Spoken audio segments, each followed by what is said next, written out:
We say we don't believe in the crucifixion or the resurrection, we do believe in the erection. We do believe the human being is always driven by sex, yes. Everybody, the good ones, the bad ones, the intelligent ones, they all want sex, that's it. There is nothing, that's inside every human being, the whole idea that you have to survive and reproduce. And of course that sex is qualified depending on your culture, it depends on your background. Everyone has a different theory and different behavior with sexuality depending on the law of the land, the traditions of the land, the conventions of your parents. So there's no one single way to be sexual. And because religion tries to stop it all over the world, no? They're trying to interfere in the whole idea of sex. They're trying to say that if you are masturbating, you committed mortal sin. If you have sex outside marriage, mortal sin. Everything is mortal sin. I love your body, 'cause I've lost my mind. If you want someone to talk to, you're wasting your time. The freak is a moral dimension, because until the middle of the 20th century, freaks were still exhibited and people could pay money to see them. We don't do that anymore because we think it's a bad thing, but there are many countries in the world where you can still pay to see freaks.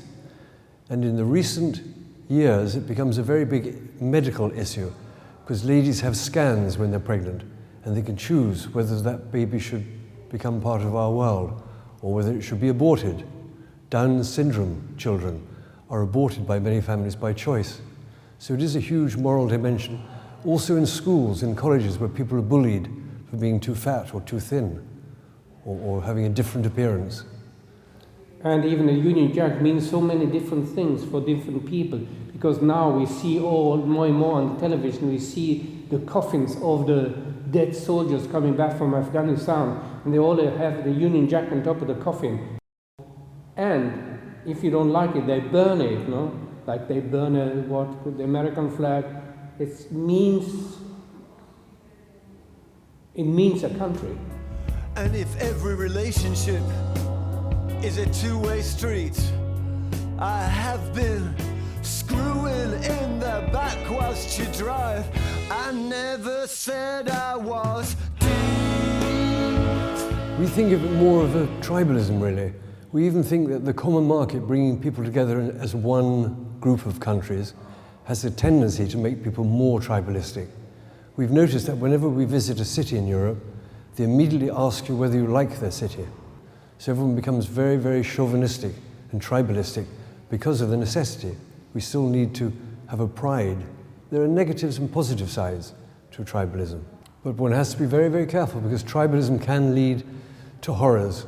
We always say that people who like the sound of the music from the next village, or they like the smell of the cuisine from the next village, will probably not tend to kill them. And that is a cultural reality. My lack of knowledge is vast, and my horizons are narrow. I never said I was. We do believe that what it called that art is changing the way that you can see the world. That for us is very important, because we change through that, through books, through literature, through the understanding of what we are doing here, of being here alive, changing through having different views, being different, exploring the world, being open towards more than less. What's going on in my mind?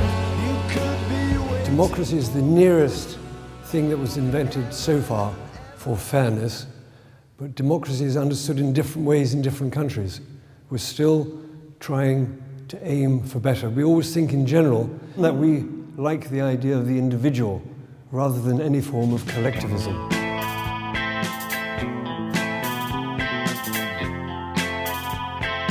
We only believe that the subjects in and around our pictures are always those that are all over the world in every walk of life. So it's death, hope, life, fear, sex, money, race, religion. That's our subjects. Everything is connected with those pillars of the building, and we explore those continually, together with the viewer.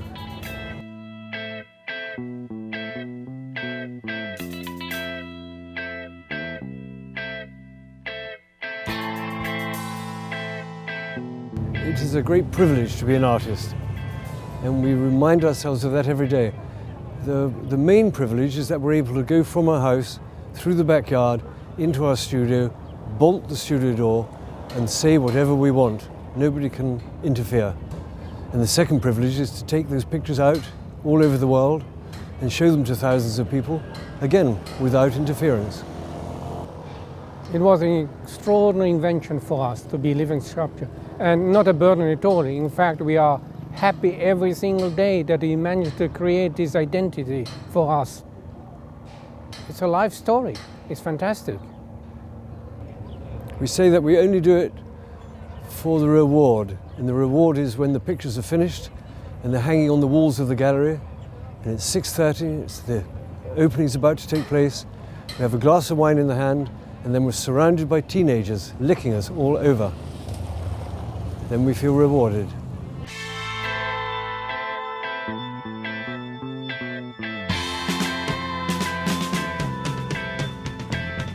From the audience, we expect understanding and love. That's what we want. We want to be loved, and we want to be true. And they want them to understand, and we want them to believe that is not a fake idea, that's the truth that we are trying to say. It's an exploration we're making hand in hand with the viewer. It's not us saying it to them. It's a joint enterprise. And after all, it is an evolution to try to understand what we are doing here. We are part of that evolution to trying to understand living life.